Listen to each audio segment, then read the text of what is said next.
5ஆம் அதிகாரத்துல சொல்லப்பட்டதான காரியம்.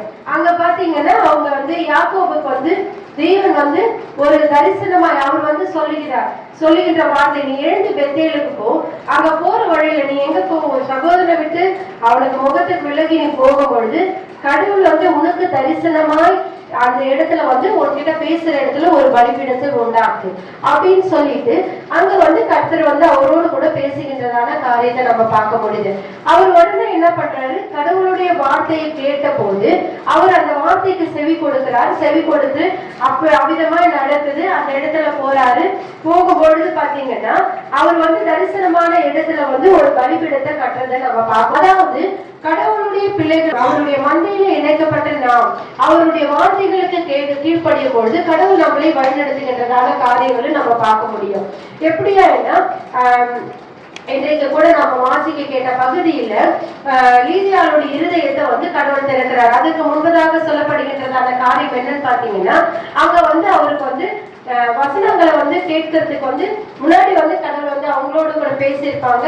அதன் பிரகாரம் அதாவது அந்த சீஷர்கள் இடத்துல அங்க அப்போஸ்தலர் திருப்பிக் கொள்ளலாமே, எடுத்தவர்கள் வாசிக்கலாமே. அப்போஸ்தலர் 16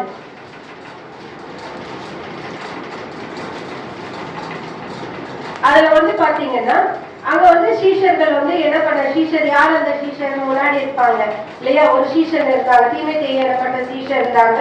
அந்த இடத்துல அவங்க ஊழியம் செஞ்சுட்டு வரும்பொழுது அந்த இடத்துல தரிசனமாகி ஃபர்ஸ்ட் சொல்றாங்க, இந்த இடத்துக்கு நீங்க போங்க அப்படின்னு அவங்களுக்கு தரிசனமாய் சொல்லப்பட்ட பிறகு அங்க போகும்பொழுது அங்க இருக்கிறாங்க. அப்போ ஒரு ஓய்வு நாள்ல அங்க எல்லாரும் கூடி இருக்கிற வேலையில ஒரு ஸ்திரீ என்ன பண்றா, அவங்க உட்கார்றா. அவ ரத்தாம்பரம் வைக்கிறவங்க, தேவனை வணங்குகிறவமா இருந்த அந்த இடத்துல கடவுள் பவுல் சொல்லிய வார்த்தைகளை கேட்கும்படியாய் அவருடைய இருதயத்தை தேவன் திறக்கின்றதாக பார்க்கிறோம். அப்போ அவருடைய வார்த்தைகளை செவி கொடுக்கிறதுக்கு அந்த மந்தையில இணைக்கப்படும் பொழுது நம்ம ஆயத்தமா இருக்கும் பொழுது தேவன் நம்ம என்ன பண்றாரு, நம்முடைய இருதயத்தை திறக்கின்றவரா இருக்கிறார். நம்முடைய இருதயத்தை திறக்கும் பொழுது அதற்கு ஆயத்தப்படுத்தும் பொழுது நம்மள என்ன பண்ண முடியும், அந்த செவியை நம்மளுக்கு அவங்க சொல்ற காரியங்களை நம்ம செவி கொடுத்து கேட்க முடியும். அப்போ இந்த இடத்துல சொல்லப்படுதான காரியம் எடுத்தவர்கள் வாசிக்கலாம். எசேக்கியேல் 34:8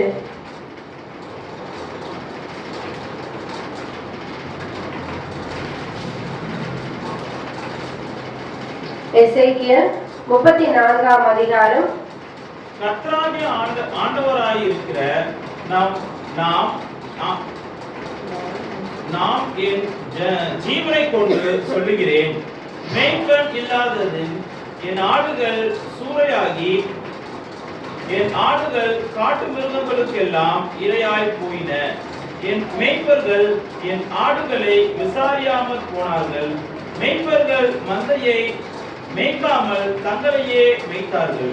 இங்க இடத்துல பாத்தீங்கன்னா ஒரு மந்தை இப்போ நம்மளாம் நம்மளுக்கு யார் மேய்ப்பனா இருக்கிற, நானே நல்ல மேய்ப்பன் இயேசு கிறிஸ்து சொல்லியிருக்கிறாருங்களா, ஏசாமி நம்மளுக்கு சொல்லியிருக்காரு, நானே நல்ல மேய்ப்பன்.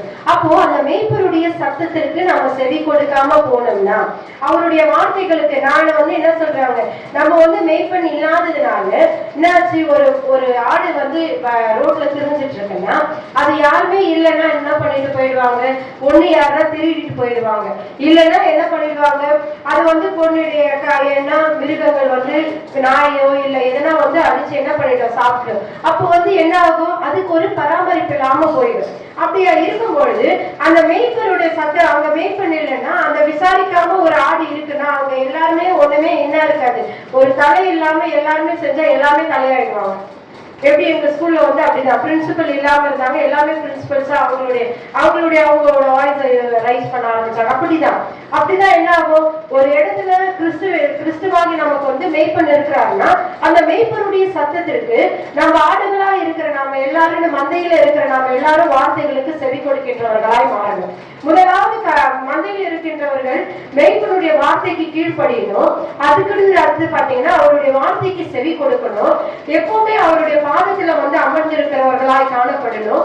அந்த வார்த்தைகளுக்கு விழித்து எப்பொழுதுமே கேட்டு அந்த வார்த்தைகளை விழித்திருத்தலோடு கூட கேட்கின்றவர்களாய் இருக்கணும். அப்போ இந்த காரியங்களை மனதில் கொள்ளும் பொழுது இந்த 4 காரியங்களை குறித்து சுருக்கமாக நாம் பார்க்கலாம்.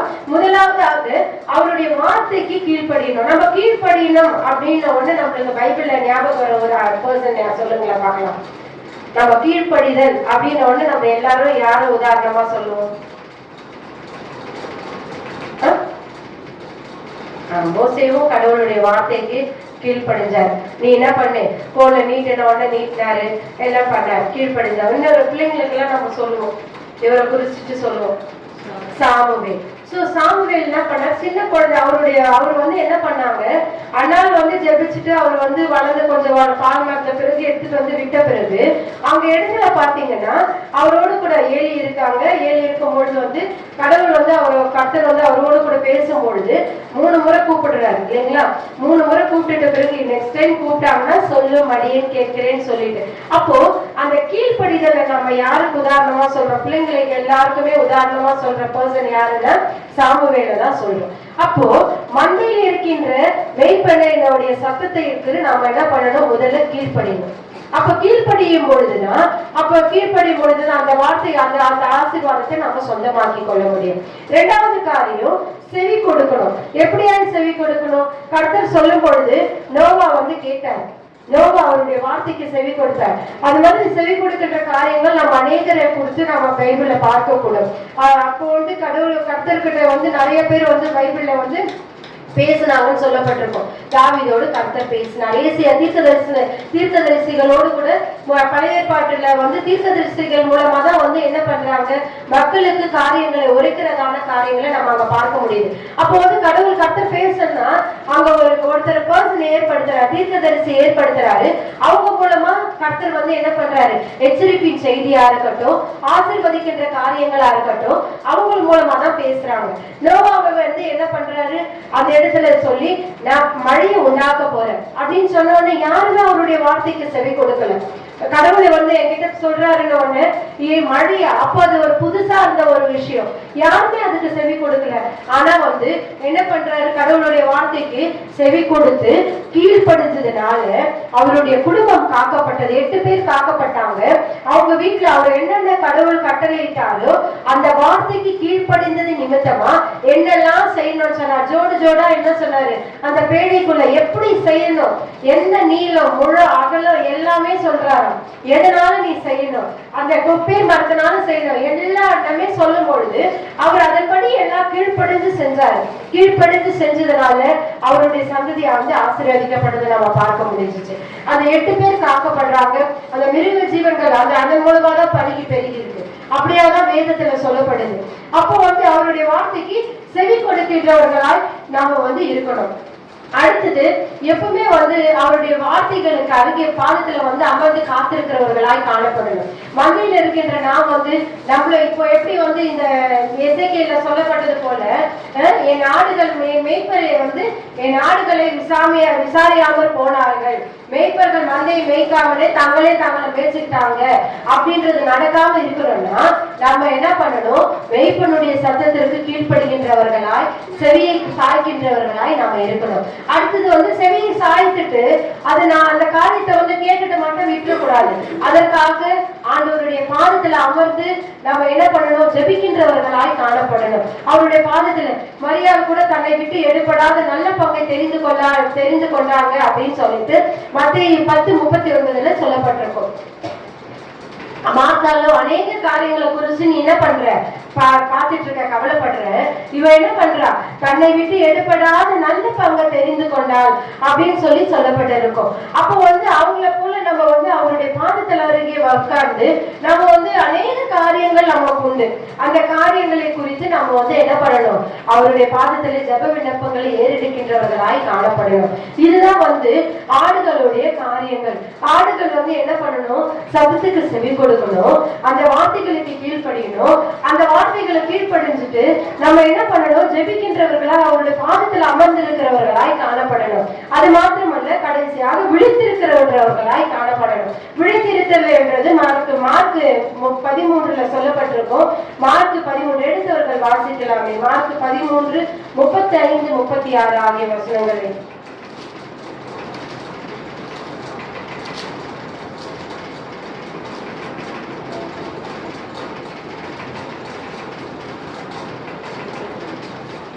அப்படியே நீங்களும் விழித்திருங்கள், ஏனென்றால் வீட்டெஜமான் சாயங்காலத்திலோ நடு ராத்திரியிலோ சேவல் கூவும் நேரத்திலோ காலையிலோ எப்பொழுது வருவான் என்று நீங்கள் அறியீர்கள். நீங்கள் நினையாத வேளையில் அவன் வந்து உங்களை தூங்குகிறவர்களாக கண்டுபிடியாதபடிக்கு விழித்திருங்கள். எப்பவுமே வந்து நம்ம எப்படி இருக்கணும்? விழித்திருக்கிறவர்களாய் காணப்படணும். அப்போ வந்து எப்படி நம்ம வந்து எதுவுமே வந்து நம்மளுக்கு வந்து ஒரு சான்ஸ் கிடைக்கும் போது நம்ம யூஸ் பண்ணிக்கணும். ஒரு ஆப்பர்ச்சுனிட்டி கிடைக்கும் போது யூஸ் பண்ணிக்கணும். எல்லாமே நம்ம யோசிக்கிறோம் இல்ல, அது மாதிரிதான் கடவுளுடைய காரியங்களிலும் நம்ம எப்பவுமே ஜாக்கிரதையாய் விழித்திருக்கின்றவர்களாய் காணப்படணும். எப்பவுமே நம்மளுக்கு ஒரு வாய்ப்புகள்லாம் வந்து சில டைம்ல பாத்தீங்கன்னா நம்மளுக்கு நினைக்காத நேரத்துல வந்து கடவுள் சில காரியங்களை கொடுப்பாங்க. அந்த நேரத்தை நம்ம வந்து பயன்படுத்திக்கணும். அதுக்கான ஆசீர்வாதத்தை வந்து அவர் கொடுப்பார். நம்மளுக்கு அங்க வந்து எப்பவுமே ஒரு அலர்ட்டோட இருக்கணும். நம்ம வந்து எதுவுமே எப்போ யாருக்குமே ஒரு சான்ஸ் கிடைக்காது. அந்த சான்ஸ் நம்மளுக்கு கிடைக்குதா? நான் கூட யோசிக்கவே இல்லை. ஒரு அந்த கன்வென்ஷன்ல போய் பாடுவோம் அப்படின்னு. அவ்வளவு பேர் கன்வென்ஷன்ல நாங்க பாடுறதுக்கு கிருபையா கடவுள் இருந்தாங்க. இதெல்லாம் நம்மளுக்கு கொடுக்குற ஆப்பர்ச்சுனிட்டி. எல்லாருக்கும் தான் ஓப்பன் கார்டு தான் கொடுத்தாங்க. இவங்க அவங்க வரணும் அப்படின்லாம் சொல்லல. ஆனா அந்த நாங்க செலக்டிவா நாங்க போய் அங்க பாடுறதுக்கு தேவன் வந்து எங்களுக்கு பாராட்டினாங்க. சோ இது மாதிரி நம்ம வந்து கிடைக்கின்ற சான்ஸ் எல்லாம் பயன்பட கடவுளுக்காக நாங்க எழுப்பி நம்ம எல்லா காரியங்களையும் செய்யும் பொழுது அதற்கான ஆசீர்வாதங்களை நிச்சயமா கடவுள் கொடுப்பாங்க. அப்போ வந்து மந்தையில் உள்ள ஆடுகள் வந்து முதலாவது கிறிஸ்துவின் மந்தையில நம்மளுடைய நம்ம மந்தையில இருக்கிறோம். நம்மளுக்கு மெய்ப்பனாய் கிறிஸ்து இருக்கிறார். கிறிஸ்துவின் ஆடுகளால் அவர் வந்து நம்மளை வழி நடத்துறாரு. அவருடைய வார்த்தைகளுக்கு நம்ம எப்படியாவது செவி கொடுத்து கொண்டு இருக்கிறோம். ஆனா அவர் மட்டும் நம்மள வந்து எப்படி பெர்ஃபெக்டா எல்லா காரியங்களும் செஞ்சுட்டே இருக்கிறாங்க.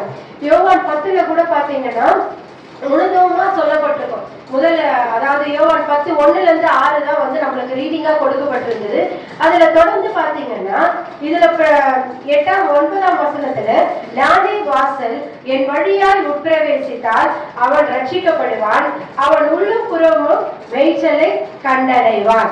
அப்போ வந்து ஒரு மந்தையில இருக்குன்னா அந்த ஆடுகளை மேய்ப்பன் என்ன பண்ணுவான்? அந்த ஆடுகளை வந்து பத்திரமா பாதுகாக்கணும். அதுங்களுக்கு எதுவுமே வந்து பூச்சோ இல்லைன்னா வந்து எந்த மிருகமே வந்து அட்டாக் பண்ணக்கூடாது, எதுவுமே பாதிப்பு இருக்கக்கூடாதுன்னு சொல்லிட்டு அதுக்கான ப்ரொடக்ஷன் அவங்க என்ன பண்ணுவாங்க? கரெக்டா கொடுப்பாங்க. அப்போ வந்து அவங்களுக்கு தெரியும் அதன்படி செஞ்சா அந்த ஆடு என்ன பண்ணும்? நல்ல மேய்ச்சல் சாப்பிட்டு திருப்தி அடையவும் செய்யும், பாதுகாப்பாகவும் இருக்கும். அப்படி அதை மீறி போச்சுன்னா அதுக்கு என்னதான் இருக்கும்? ஒண்ணு அது வந்து செத்து போயிடும், இல்ல வழி மாறி எங்கன்னா போயிடும். அப்போ வந்து மெய்ப்பன் இல்லாம இருக்கும் பொழுது என்ன ஆகும்? இப்ப அந்த மந்தையில இருக்கிறதுக்கு வழி கூட பாத்தீங்கன்னா கரெக்டா அந்த ஆடுங்களுக்கு ஏத்த மாதிரி தான் வச்சிருப்பாங்களாம். ரொம்ப பெருசாவும் வைக்க மாட்டாங்க. அதுக்கு ஏத்த மாதிரி போறதுக்கு வழியா அது வந்து கொடுக்கப்பட்டிருக்கும். இடுக்கமான அது வழி வந்து கூட பாத்தீங்கன்னா கரெக்டான ஒரு பிளேஸ் அதனுடைய வழி கொடுக்கப்பட்டிருக்கும் அப்படின்னு சொல்லப்பட்டிருக்கு. சோ அந்த வழியில தான் போகணும் கரெக்டா. அப்போ அவனுக்கு தெரியும் எப்படியாவது வழி நடத்தணும், எப்படியாவது செய்யணும்.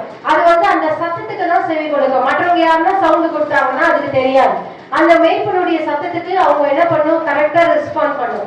எந்த ஒரு ஜீவனா இருக்கட்டும், நாய்களா இருக்கட்டும், பூனையா இருக்கட்டும், எதுவுமே நம்ம வளர்க்கறது பெட் அனிமல்ஸ் எல்லாமே நம்மளுடைய சொல்றத வந்து என்ன பண்ணும்? அது ரெஸ்பாண்ட் பண்ணும். நம்மளுடைய வாய்ஸ் வந்து ஒன்ஸ் நம்ம கேட்டுச்சுன்னா அது நம்மளுக்கு செய்யும். அதே மாதிரிதான் ஆடுகள் என்ன பண்ணும்? மேய்ப்பனுடைய சத்தத்துக்கு செவி கொடுக்கும். கரெக்டா வந்து அந்த சவுண்டுக்கு வந்து ரெஸ்பாண்ட் பண்ணும். அது மாதிரிதான் நம்மளும் இருக்கணும் அப்படின்னு சொல்லிட்டு என்ன பண்றாங்க? உதாரணத்துவமாய் சொல்லப்படுகின்றதான காரியம். இதுல வந்து நீங்க என் மந்தையில ஆடுகளா இல்லாம போனீங்கன்னா, ஆடுகளா இல்லாதபடிக்கு உங்க இஷ்டத்துக்குபடி நீங்க வந்து நடக்குனீங்கன்னா அப்போ என்ன ஆகும்? ஆனாலும் நான் உங்களுக்கு 26 மத்தேயு 10:26 நான் உங்களுக்கு சொன்னபடியே நீங்கள் எந்த மந்தையின் ஆடுகளா இராதபடினால் விசுவாசியாமல் இருக்கின்றீர்கள். நம்ம ஆடுகளா இல்லாம இருந்துட்டோம் வைங்க, அவர் மேல நம்ம விசுவாசியாமல் இருக்கிறோம் அப்படின்றது அர்த்தம். என் ஆடுகள் என் சத்தத்துக்கு செவி கொடுக்குது, அவர் வந்து என்ன தெரிஞ்சிருக்குது, அதனால எனக்கு பின் வருது. அப்படி நான் வந்து அறியாம தெரியாம இருந்தாங்கன்னா என்ன பண்ண மாட்டாங்க? எனக்கு செவி கொடுக்கவும் மாட்டாங்க, என்னை பின்தொடரணும்னு நினைக்கவும் மாட்டாங்க. அவங்க இஷ்டத்துக்கு அவங்க வேலைகளை செஞ்சுட்டு தான் இருப்பாங்க. நான் அவைகளுக்கு ஜீவனை, நித்திய ஜீவனை கொடுக்கிறேன். அவைகள் ஒரு காலம் கெட்டு போவதில்லை, ஒருவனும் அவைகளை என் கையில் இருந்து பறித்து கொள்ளுவதும் இல்லை.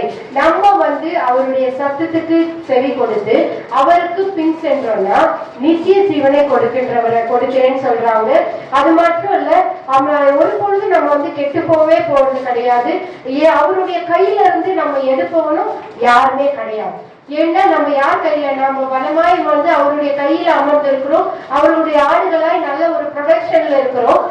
அப்போ யாரும் நம்மள என்ன பண்ண முடியாது, அவருடைய கையில இருந்து எடுக்கவே முடியாது. அவைகளை எனக்கு தந்தை என் பிதா எல்லாரிலும் பெரியவராய் இருக்கிறார். ஏசாமி சொல்றாங்க, இதெல்லாம் காட்டிலும் எனக்கு இந்த காரியங்கள் எல்லாத்தையும் கொடுத்திருக்கிறது யாரு? பிதா கொடுத்திருக்கிறார். அவர் இங்க இருக்கிற எல்லாரையும் காட்டிலும் யார் பெரியவரா இருக்கிறார்? அவர் பெரியவரா இருக்கிறாரு. அதனால என் பிதாவின் கையில் இருந்து பறித்து கொள்ள ஒருத்தராலையும் முடியாது. எப்படியா இருக்கிறோம் நம்ம? அவருடைய ஆடுகளா இருக்கும் பொழுது, அவருடைய சத்தத்துக்கு செவி கொடுக்கும் பொழுது, கீழ்ப்படியும் பொழுது, அவருடைய பாதத்தலையே அமர்ந்து விழித்திருக்கிறவர்களாய் காணப்படும் பொழுது நம்ம எப்படியா இருப்போம்னா, அவரை பின் செல்கின்றவர்களாய் இருக்கும் பொழுது நம்ம நித்திய ஜீவனை பெற்றுக்கொண்டு நம்ம அவருடைய கையில இருந்து நம்மளை யாருமே என்ன பண்ண முடியாதா, பறிக்கவே முடியாது அப்படின்னு சொல்லிட்டு அப்படி கடைசியா சொல்றாரு, நானும் பிதாவில ஒன்றா இருக்கிறது போல நம்ம என்ன பண்றோம், நீங்களும் ஒன்றா இருக்கிறீர்கள் அப்படின்னு சொல்றாங்க. அப்போ நம்ம ஒன்றா இருக்கின்ற நாம் எப்படியா இருக்கணும்? கிறிஸ்துவின் மந்தைகளா இருக்கிற நாம் எப்படியா காணப்படணும்? ஒவ்வொரு வாரமும் நமக்கு சொல்லப்படுகிறது, ஒவ்வொரு வாரமும் அர்ப்பணி சொல்லப்படுகிறது, நற்காரியங்கள் சுவிசேஷமாய் பிரசங்கிக்கப்படுகிறது. எப்படியா செவிகளில கேட்டு ஒரு நம்மளுக்கு சொல்லுவாங்க, 2 காது இருக்கு, ஒரு காதுல வாங்கி இன்னொரு காதுல விட்டுட்டு போயிடணுமா? அது நல்ல காரியங்கள். ஆனா எல்லா காரியங்களும் நம்ம அப்படியே தான் இருக்கிறோம். நாம எப்படியா இருக்கிறோம் என்பதை சற்று சிந்தித்து பார்க்க அழைக்கப்படுகின்றோம். இந்த காரியங்கள் மந்தையில கிறிஸ்துவின் மந்தை அப்படின்றது மந்தையில் உள்ள எல்லாரும் மெய்ப்பனையும் நம்ம கனம் பண்ணணும். அந்த மெய்ப்பன் கீழ் இருக்கிற ஆடுகளையும் நம்ம என்ன பண்ணணும், கனம் பண்ணிட்டு நம்மளை ஒருத்தருக்கு ஒருத்தர் நம்ம என்ன பண்ணணும், செவி கொடுத்து நம்ம கனம் பெறுகின்றவர்களாய் காணப்படணும். இந்த காரியங்களை அனைத்தும் மனதில் கொள்ளணும். ஏன்னா நம்மளுக்கு கடவுள் 7 நாளை கொடுத்திருக்கிறாரு. 7 நாள் வாரத்தின் முதல் நாள் நம்ம என்ன பண்றோம், ஆராதனையில பங்கெடுக்கிறோம். இந்த நாளில இந்த ஆசீர்வாதங்களை தொடர்ந்து ஒவ்வொரு நாளும் நம்ம என்ன பண்றோம், வருகிற நாட்களில கடவுள் நம்மளுக்கு நல்லது, போன வாரத்துல எப்படி நடந்ததோ இந்த வாரத்திலே அப்படியா செய்ய போறாரு அப்படின்னு நினைச்சிட்டு நன்றி செலுத்துறதுக்காக வரும். இந்த டேல எல்லாம் பாத்தீங்கன்னா சில சர்ச்சஸ்ல ஃபுல் டே ஸ்பெண்ட் பண்ணுவாங்க. அந்த டே ஃபுல்லா கடவுளுக்கு அப்படின்னு சொல்லிட்டு ஸ்பெண்ட் பண்ணுவாங்க. ஆனா நம்மளுக்கு அப்படியே இல்லை.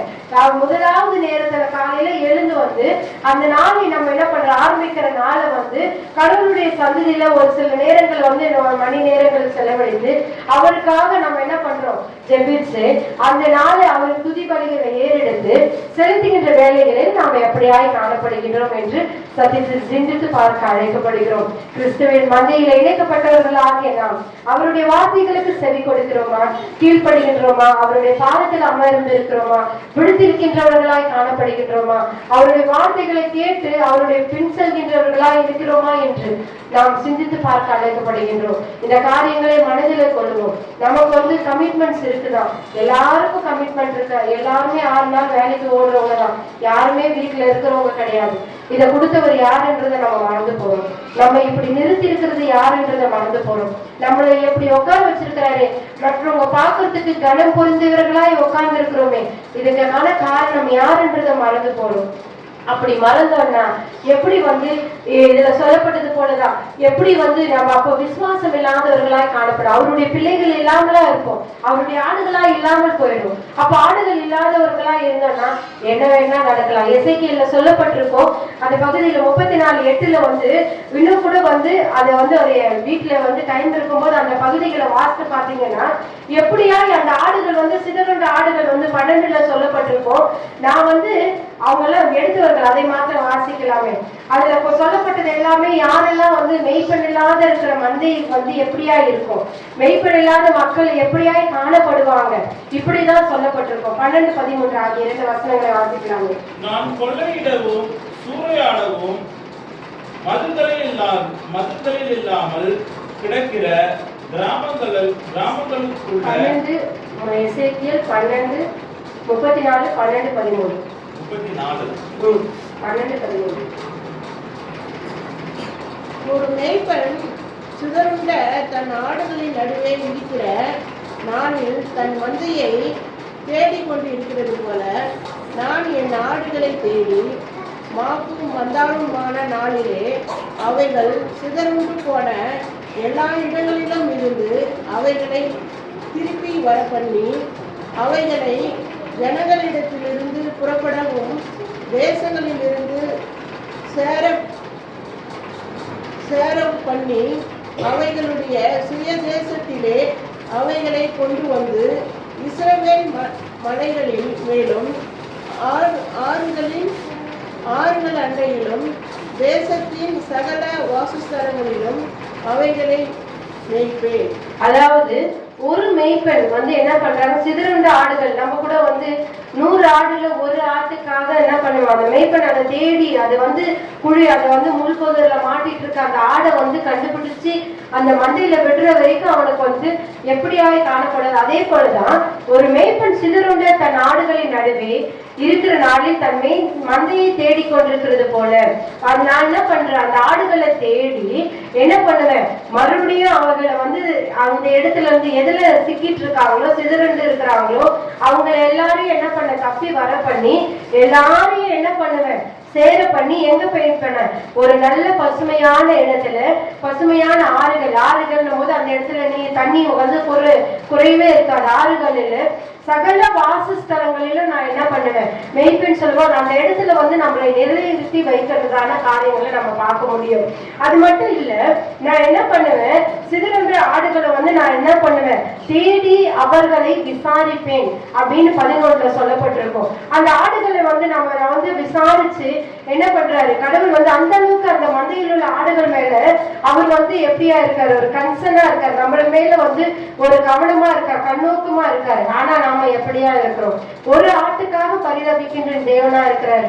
நம்ம ஆடு நம்ம ஒரு நாள் வந்து நம்ம வரலன்னா அதுல என்னன்றதை யோசிக்க நம்ம மேல வந்து அவ்வளவு கரிசனை உள்ளவரா இருக்கிறார். நாம எப்படியா இருக்கிறோம், நம்மளுக்கு வந்து பிளஸிங்ஸ் மட்டும் வேணும், நம்மளுக்கு வந்து எந்த இல்னஸும் வந்துடக்கூடாது, எந்த என்ன சொல்றது பினான்சியல் ப்ராப்ளமும் வந்துடக்கூடாது.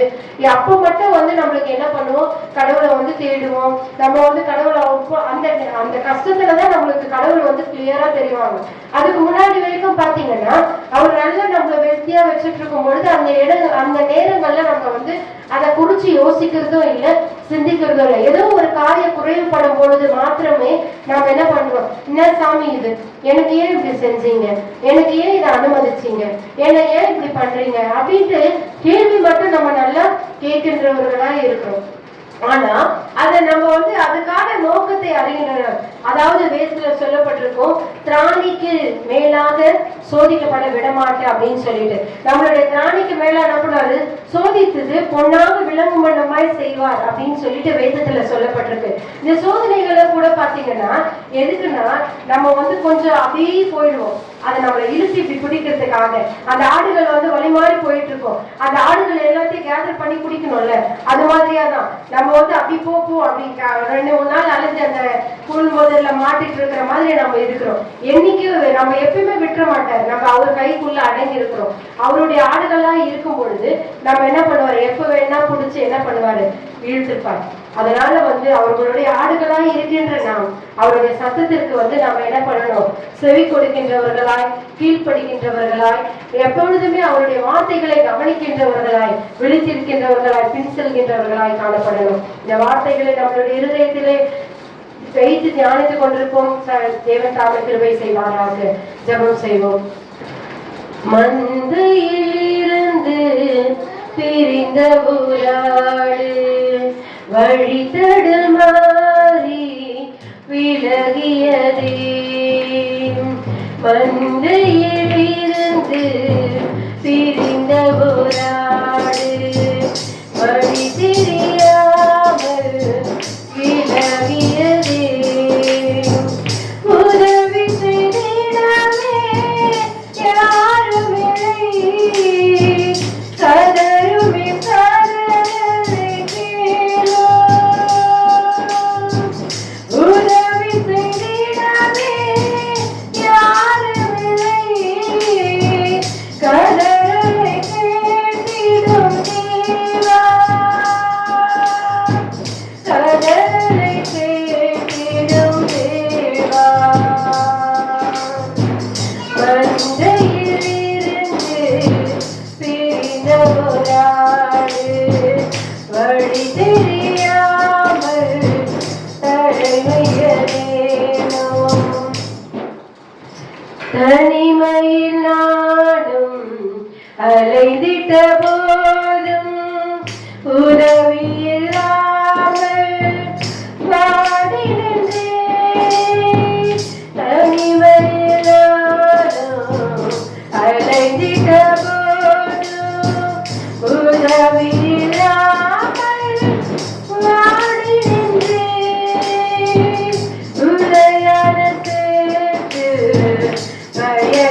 உண்மையிலிருந்து பெறுகின்றவர்களாய், வழி தெரியாமல் அலைந்து கொண்டிருக்கிற நம்மை,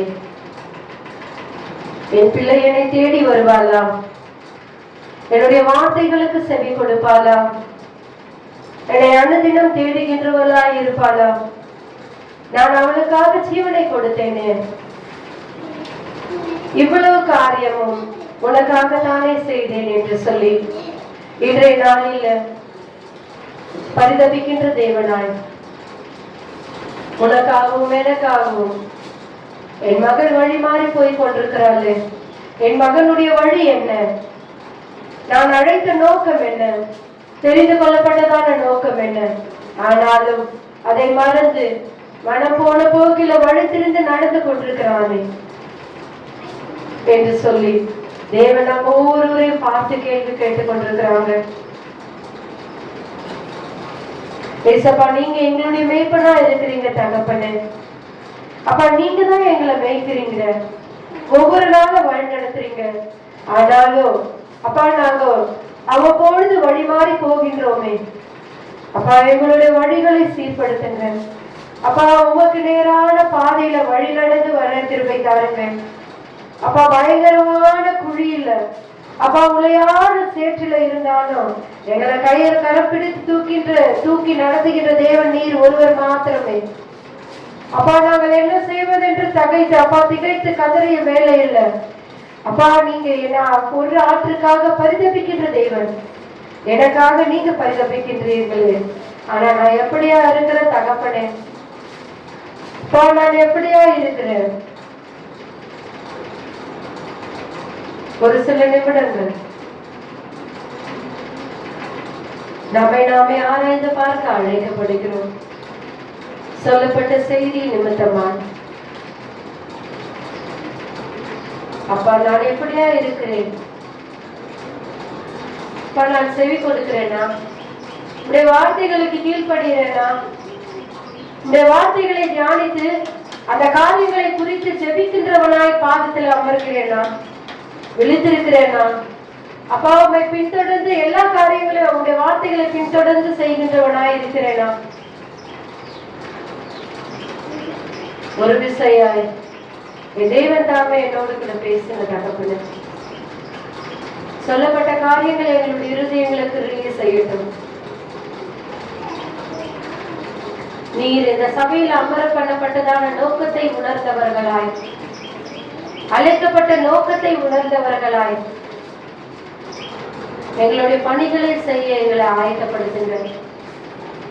நீங்க மாத்திர வல்ல பெரு காரியங்களை செய்யுங்க.